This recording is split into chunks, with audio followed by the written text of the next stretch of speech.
poucos que conheço fizeram uma refeição com o falecido líder supremo.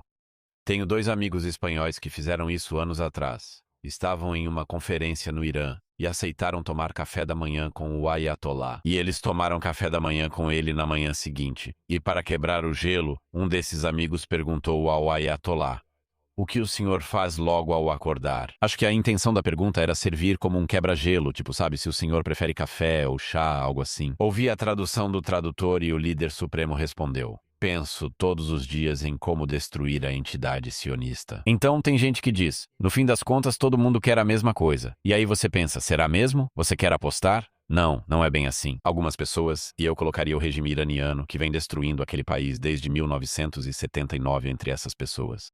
Algumas pessoas buscam algo diferente na vida. E se essa crença envolve um ímã oculto, ou a erradicação de uma entidade, a erradicação de um estado, a erradicação de um povo, ou qualquer outra coisa, você deve acreditar que eles realmente querem isso.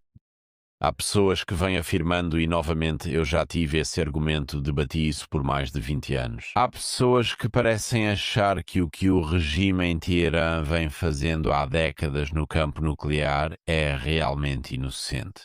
Agora, eu acho que eles são tolos profundos, mas eles não são a maioria nisso. A maioria das pessoas que afirmam que o regime iraniano não está buscando armas nucleares são pessoas que querem que eles tenham armas nucleares. É importante que você saiba disso, pois raramente é mencionado. Por que eles iriam querer isso?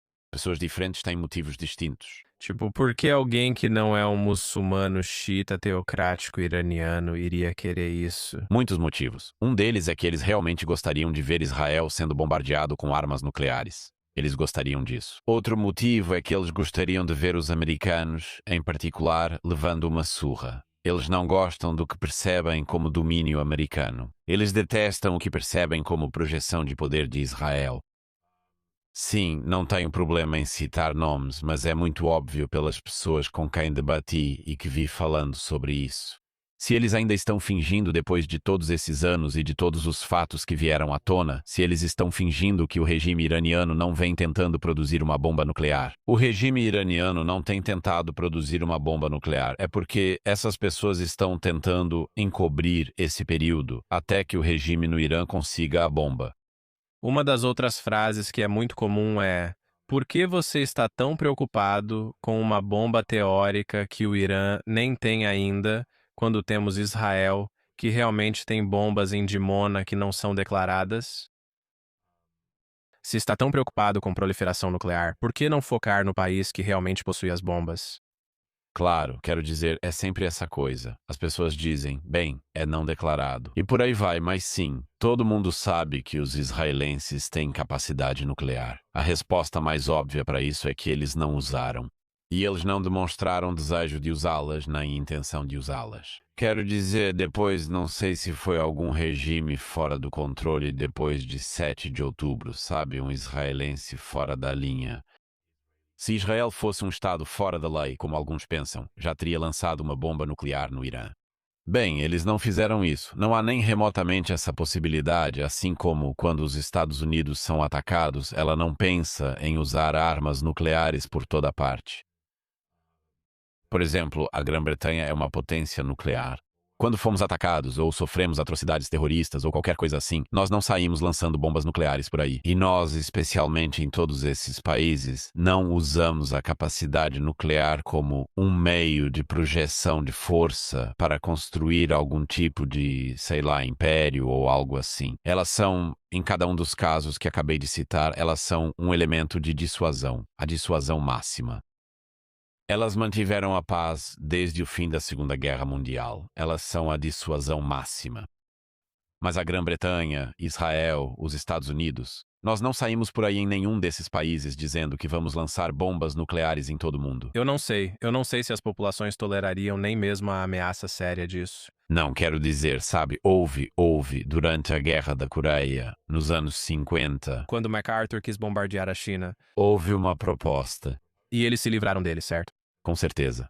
As tropas americanas ficaram atoladas ao cruzar o paralelo, permitindo que o Exército Vermelho avançasse para o sul. De repente, isso virou um verdadeiro atoleiro. Milhares e milhares, dezenas de milhares de soldados virando baixas. E sim, quero dizer, houve essa proposta colocada na mesa, onde poderíamos lançar um monte de bombas nucleares na China. Nada parecido com algo que os Estados Unidos fariam, mesmo nos anos 1950, quando, você sabe, a opinião era diferente do que é agora. Então, me convença de que o Irã é o tipo de Estado que faria isso. Porque há algumas pessoas por aí que acreditam, digamos, claro, há algumas pessoas que realmente acreditam em toda essa besteira jihadista milenarista. Mas no fim das contas, os caras do regime provavelmente, sabe, eles provavelmente estão fazendo todo tipo de coisa que é haram. Eles provavelmente estão traindo suas esposas. Eles provavelmente estão bebendo álcool. As crianças estão se exibindo em Los Angeles agora. Então, quão religiosos eles realmente são? No fim das contas, a destruição mútua assegurada vai funcionar com eles também. É. Então, realmente, se eles conseguirem armas nucleares, não vai ser tão ruim assim. Eles não vão fazer. Eles não considerariam fazer um ataque preventivo contra ninguém. Bem, várias coisas. De novo, me desculpe se pareço um disco riscado com isso. Já falei isso tantas vezes. Vou ser bem rápido. Primeiramente, não queremos um Oriente Médio armado nuclearmente, onde todos os países da região, os sauditas, os Estados do Golfo, todos tenham armas nucleares apontadas uns para os outros, que é o que vai acontecer.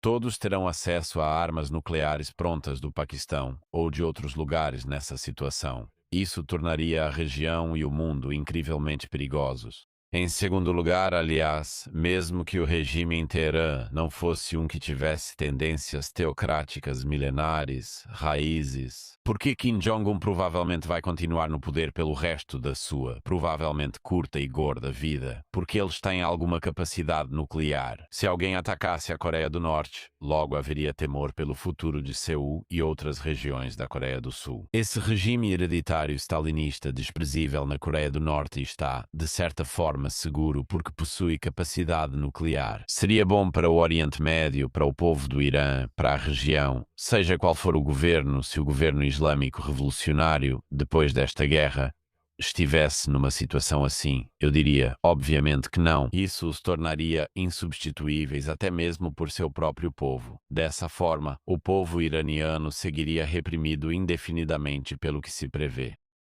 Mas o mais importante é que o quê? Seja Rouhani, Ahmadinejad, Raisi, Jani, sejam chamados de líderes moderados no Irã ou não, todos eles disseram a mesma coisa por décadas sobre suas intenções. Mais uma vez, as pessoas que gostariam, incluindo pessoas nos Estados Unidos e na classe de comentaristas nos Estados Unidos que gostariam que o regime iraniano conseguisse uma bomba nuclear, sempre fingem que as palavras que saem da boca do regime não foram ditas.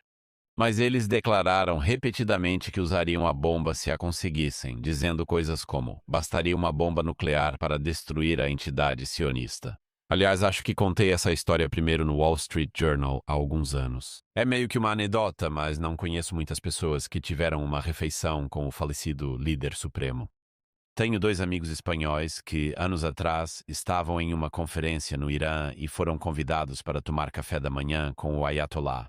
Eles aceitaram. E eles tomaram café da manhã com ele na manhã seguinte. E para quebrar o gelo, um desses amigos perguntou ao Ayatollah: "O que o senhor faz logo de manhã?" Acho que a intenção da pergunta era servir como um quebra-gelo, tipo: "O senhor prefere café ou chá?" Esse tipo de coisa. A tradução foi feita e o líder supremo respondeu: "Todos os dias penso primeiro em como destruir a entidade sionista."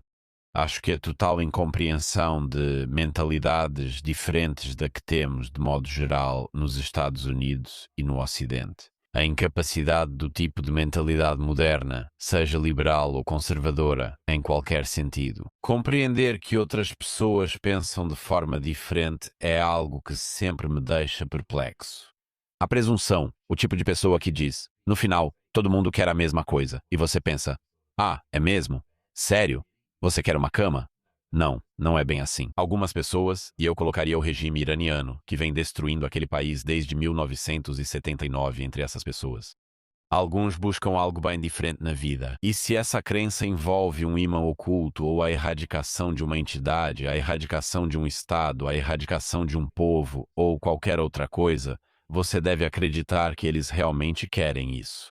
Como falei, quem não entende isso se divide em várias categorias. Um grupo é formado por pessoas frívolas, sem imaginação e pouco curiosas, que possuem uma mentalidade orientalista e impõem suas ideias aos outros, acreditando que todos pensam igual. Mas isso também inclui pessoas que realmente compartilham pelo menos uma parte disso. Uma das coisas que achei mais desconcertantes na educação superior popular americana, digamos, entre os tipos ignorantes, é a falta de consciência do fato de que, quando falam sobre colonialismo, a grande potência colonial da época no Oriente Médio é o Irã, que colonizou país após país, destruiu país após país.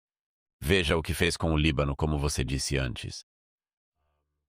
A interferência iraniana no Líbano, financiando o treinamento e armando o Hezbollah, ajudou a destruir o Líbano. A propósito, quero destacar algo rapidamente, pois é importante reconhecer sucessos quando ocorrem e não recebem a devida atenção.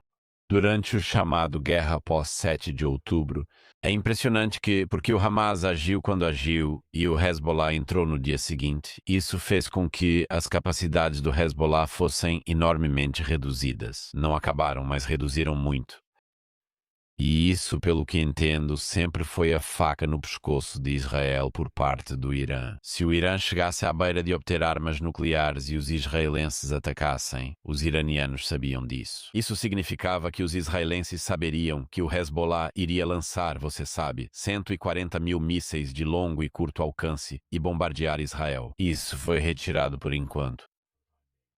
Houve grande degradação do poder iraniano. Minha preocupação, voltando ao que falávamos sobre o chamado Acordo de Paz, é que não acho que vá se sustentar na região. Minha preocupação tanto em Gaza, com o Hamas, quanto no Líbano, com o Hezbollah, é algo que eu disse desde o início desse conflito, que é: nunca apague 90% de um incêndio.